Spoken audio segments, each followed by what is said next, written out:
Well, just to start off with, thank you guys so much for having us here. This is our first Camp Fi, and we've been totally blown away and have just had an absolute blast. So I think we know everyone's name by now, but just in case, we are Carla and Robert, and we are the hosts of the podcast Pennies and Popcorn, which has been a runaway success with my parents. Actually, I don't think Robert's parents have listened to even a single episode, so we can't even say our parents. But we've had a lot of fun putting this together, and we, as Stephen was saying, the influence of TV and movies is really powerful, and it's something that kind of bubbles under the surface a lot of the time. So we're going to talk about the influence of TV and movies on our psyche, and the effect that it can have on our lives in general, and in particular, our pocketbooks. So, a little bit about us. I think we've told some of you guys our life story by now. But in 2019, we pulled the plugs on our jobs, mine working at a big law firm, Robert's working as an energy engineer, and we took off to go have some travels and just kind of the adventure of a lifetime, or at least our lifetime so far. So this is us backpacking on the Pacific Crest Trail, giggling happily in front of the 500-mile marker. Then we road tripped up to Alaska. That's us hanging out with an adorable sled dog. And then we hopped on a plane and went over to Europe. So that's us hanging out in front of the Louvre with Robert's really long hair because he didn't cut it for 6 to 9 months. Something. Yeah, a really long time. No shaving, no anything. Yeah. It was the look of freedom. We liked it. It was fun. So if this were a television show or a movie, that's what you would see, those fun pictures there. The reality of our life, of course, was that we spent 12, 13 years in offices like these. I don't know if any of you ever took pictures of your offices. We didn't. It was really hard for us to find them. This was like when we were moving offices at different points in time. That's why they're empty. But this is the reality of our life. We struggled and saved and worked really hard for, a dozen plus years. I think over that time period, we took one vacation together that was longer than a 3 or 4 day weekend or sandwiched something onto the edge of the holidays. But we worked in these offices 50, 60, 70, in your case, Carla, 80 hours a week at times for weeks on end with your big law job. And if this were a television presentation of our lives, I don't think you'd see much of this. You might have one clip or two on it, and it's an unrealistic portrayal of what life is really like. So, the first thing we want to do is acknowledge that all of you are like Ron Swanson walking into Home Depot, right? You guys know more than us, and we know that. So we know you feel like him. In case anybody doesn't get this, this is a Parks and Rec reference. He's like a super master woodworker, walks into Home Depot, is asked by someone, "Can I help you?" And he's like, "I know more than you." So, yeah, we know that you guys feel that way looking at us, and it's totally true. You guys are like deep in the weeds on the 4% rule and like Roth IRA conversion ladders. And I mean, talking to you guys, you've already taught us so much. So we are not here to preach at you, and we know that you guys already know that movies and TV has an influence on you, but we're here to just have a little fun, show you guys some crazy examples of just how bad it can get, and hopefully give you like a little bit of a sharper eye. That's right. So for us, we left our jobs, we went hiking, living in the woods, and we saw scenery like this for months on end, beautiful places, hundreds of year-old churches in Europe, whatever. And we came back to this. And I think this is what we think of, the Lexus December to Remember sales event or the slap chop guy. That's what we think of when we think about the way that TV influences our lives. And we certainly got a wake-up call when we came back to visit family after that journey. And we're like, wow, we did not miss this part of television. But it goes a lot deeper than that, just like Stephen was saying. So what we're going to do is we're going to show you some examples, and we're looking for some audience participation here. What we're going to do is flash a house on the screen from a television show or a movie and invite you to try to guess where it is, and we can talk about whether or not it's a realistic portrayal of life. So, Home Alone. Everyone's right. This was kind of an easy one, right? So this house is in Winnetka, Illinois. You can actually stay here. It's an Airbnb. It is worth about $2 million today. We don't really know what the McAllisters did. We know they took a fancy trip to Paris around the holidays, but we really don't know a whole lot about their lifestyle. But I know for us, we bought our house in the suburbs of Dallas, and one of the things that attracted me to it was just a big 2-story house, nowhere near this big, nowhere near this expensive. Yeah, cut off a zero, and that's about what ours cost. Yeah. But it had the same huge store, front on the street that was just really enticing, and I felt so proud that this is what a successful family needs to live in. It really influenced me. And that first Christmas when we were putting lights out, or the first Halloween when we were decorating things, this really was something that drew me to it. What about this one? Yeah, everyone already guessed it before we put it there. You are correct. So this is a home in San Francisco. It's worth $3 million. Well, Danny Tanner, he had a good job. He worked for a TV studio. He was a sportscaster at the beginning, and I think he had his own morning show in the later seasons of the program. He had Uncle Jesse and Uncle Joey living in the basement, taking care of the kids, helping out. Those guys, comedian and a musician, they weren't paying any money for rent or anything like that. When I was a kid, I certainly thought it was totally reasonable for a middle-class family to have a home just like this in the heart of San Francisco. I no longer have that delusion.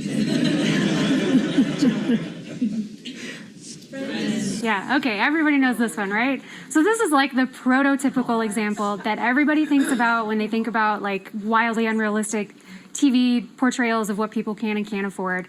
So it flip-flops a little bit throughout, because the show was on for 10 seasons, so it changes. But for most of the show, this apartment is shared by Rachel and Monica. You can see with the 2 doors, it's a 2-bedroom apartment. Rachel works as a waitress at the Central Perk Coffee House. Her estimated salary was somewhere in the range of like $25,000 a year. Monica was a chef, which was a higher paying job, but her salary is estimated to be somewhere like $80,000 a year. And you can see this is what the estimated rent is for this apartment in Greenwich Village, New York, $8,000 a month. So some pretty basic math. Even splitting it, like these 2 women cannot afford to live here. Yeah, it is flat impossible, let alone with all of the shopping and the going out and of course the coffee habit that we see on a regular basis. Now, Rachel worked at the coffee shop, maybe she got hers for free. But I mean, just otherwise, wildly unrealistic portrayal of what finances are like in real life. Okay, this is a tougher one. I was hoping this might stump everybody. Does anybody recognize it? Yes, good job. I wish we had a prize to give you. I'll knit you something later. Okay, so yeah, this is the Netflix show Grace and Frankie. So what you are looking at here is their second home. This is a vacation home that they purchased for a cool almost $27 million. So this is the realistic part. 2 families bought it together, so it's only like $13 million a piece. I mean, this is actually really reasonable. No, I'm kidding. So the 2 couples that bought this, they are respectively a divorce lawyer and an artist. The average salary for a divorce lawyer is about $80,000. Now, you can do a lot better than that. You can also do worse. Where do we have our family lot? I don't know. What do you guys think? Is this in reach? Yeah. You guys are doing this next weekend, right? You're going to go shopping for this? Yeah, so that is the average salary for a divorce attorney. The other couple was a divorce attorney and an executive of a cosmetics company. So maybe she was bringing in the huge, huge bucks. But we also see their primary residences in the show. They are also quite swanky, both of them separately. So to have 2 super, super nice primary houses and then this $27 million beach house just is mind-blowing. And this is never discussed on the show. It's just presented as like normal. Don't you have a beach house in Malibu? So, okay, what about this one? This is my favorite.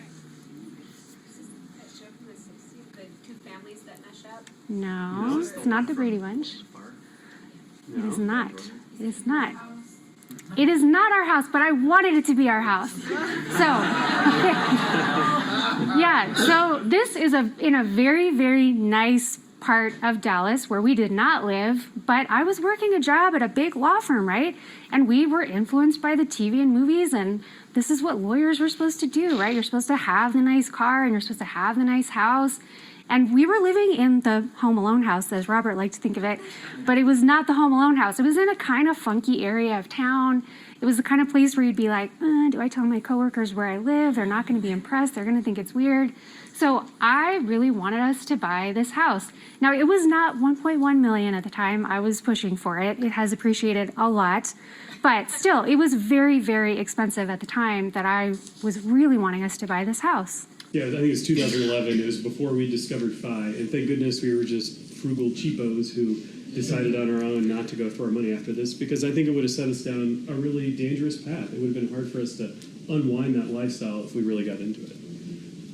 Speaking of lifestyle, we're going to move from houses and look at a few other things that you see on television and movies about lifestyle. So You can keep guessing if you want to, but you don't have to. yeah, exactly. So this is Donna Meagle from Parks and Recreation with her Mercedes-Benz 350 here. It is worth almost $60,000, brand new, and she adores this car. She takes great care of it. All of her coworkers seem to love it. They have a lot of fun with it on the show. But the reality is Donna's an office manager in Little Pawnee, Indiana, and she can expect to make somewhere between $40,000 and $50,000 a year in that job.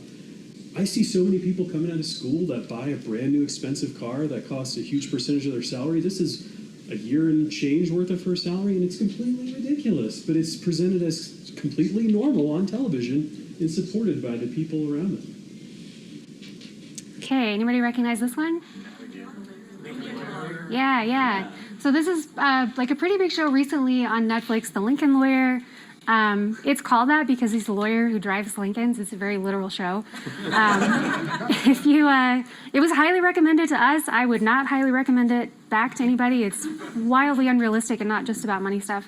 But yeah, he is driving this car, which you can see is estimated at about $109,000, $110,000. It's a very expensive car. And this is one of like 5 or 6 cars that he keeps in this like super nice garage. He's basically like the Jay Leno of Lincolns. He has all these fancy Lincoln cars. So he's a criminal defense lawyer, and the average lawyer for a criminal defense lawyer is about $70,000 a year. Now, he's doing a lot better than that. He's representing big, high-end clients. But if you're someone watching the show and thinking, maybe I'll be a criminal defense lawyer. It looks fun. I'm in court all the time. I never have to do any like hard work behind a desk. And I'll obviously be making enough money to afford a fleet of Lincolns. That is just completely untrue. That is not what you are likely to end up with as your life if you go into criminal defense. Everybody recognizes this lady, right? Yeah, this is Miss Carrie Bradshaw from Sex and the City. Rocking an outfit that is estimated to cost over $29,000. Yeah, this is like a bunch of internet sleuths have figured this out and pieced it together. This is what this outfit would cost. That was like $5,000. Yeah. Something like that. Yeah. So, and she wears this. I think she's going to some kind of like, nice event, but it's not like the Met Gala or anything. And she's a freelance writer. And she's supposed to be making, roughly $40,000 a year, at least in the early seasons. And she does a lot better in the later seasons, but still, she's not making the kind of money where you can just drop $29,000 on an outfit that you're maybe going to wear once or twice. I think she actually does wear it twice over the course of the series. So it's fine. It's only $15,000 per wear. But yeah, clearly these numbers make absolutely no sense, right? That's right. And you see here Penny from the Big Bang Theory. It's not just high fashion, right? So Penny is seen here wearing an ordinary shirt. And I think if you step back and think about it, anytime you see someone on the big screen, their clothes fit perfectly. They look amazing. It's tailored great. They're new. If it's a television series, it's almost always a new outfit every episode. And I think we all sort of set an expectation that this is what looking good looks like. And this is what looking good costs here. $260 for this simple shirt that she has. That's the retail price for this actual shirt. She's wearing it in a season where she's a waitress at the Cheesecake Factory. And as much as we all love Penny, she's not that good of a waitress. Right? She doesn't care about her customers that much. She might have earned $35,000 a year. This would be more than a day's wages for a shirt that, she's got a new one every time we see her. It's kind of ridiculous. Anyone recognize this boat? Pay attention to the name. Yeah, what's the line? No? Nobody? Anybody? It is from the television program Dexter. So, for those of you who don't know, Dexter has a unique hobby. He's a serial killer, and he goes and deposits his victims at the bottom of the bay and takes this fancy boat out. Now, when I watched the program, I didn't really think a whole lot about this boat. He lives in Miami. He seems totally reasonable. But this boat is a $250,000 boat. It's a 29-foot motorboat that looks nice. Dexter is a blood spatter analyst, a forensic science technician. It would take 4 years of his income to go buy a boat like that. I mean, how many people see something this way and sort of think, well, this is totally reasonable for me to expect in my life without really thinking through, what they should have. It sets an unusual standard for us for the way we live. Also, serial killing would be an expensive hobby. There's a lot of plastic involved you have to buy. So all of this can leave you looking at the TV and thinking like, these are just clowns trying to convince me that all of this is normal. But it's just not normal, right? None of this reflects anybody's true experience, or if it does, you are in a heap of credit card debt. It's just not a normal way to live. It's not a healthy way to live. It's not a good way to live. So I think it's really important to help pick these things apart, because young people especially are watching these and are very impressionable, and they think it's what you're supposed to look like and what your life is supposed to reflect back to the masses. So, by order of the Peaky Blinders, we're going to give you some strategies for inoculation. No Peaky Blinders fans, guys? No way? No? Okay, so the first thing you can do to inoculate yourself from all of this subversive messaging that you're getting all the time is this, right? You guys are surrounding yourselves with people who are like-minded, who are not impressed by the flashy things in life, and who care about bigger and deeper things, chasing big dreams and doing challenging things, and not just wearing the latest fashions and driving the nicest cars. That's right. For me, I think it's all just kind of funny, right? What I try to do when I'm watching this kind of media is step back and laugh at the hilarity of how ridiculous some of this stuff is. I don't think we go through watching a program without pausing it and say, can you believe that unrealistic portrayal of the Yeah, and I think if you do that, you're sort of armed with the acknowledgement, right? It's not a surprise. It's decreasing the subtle influence that it has on your life. The other thing is, we're all here because we're interested in financial independence. Some of us are already there. Some people are along a fun journey. But you often have to think about, why are you interested in FIRE? What are you really trying to accomplish with your life? What do you really want to do?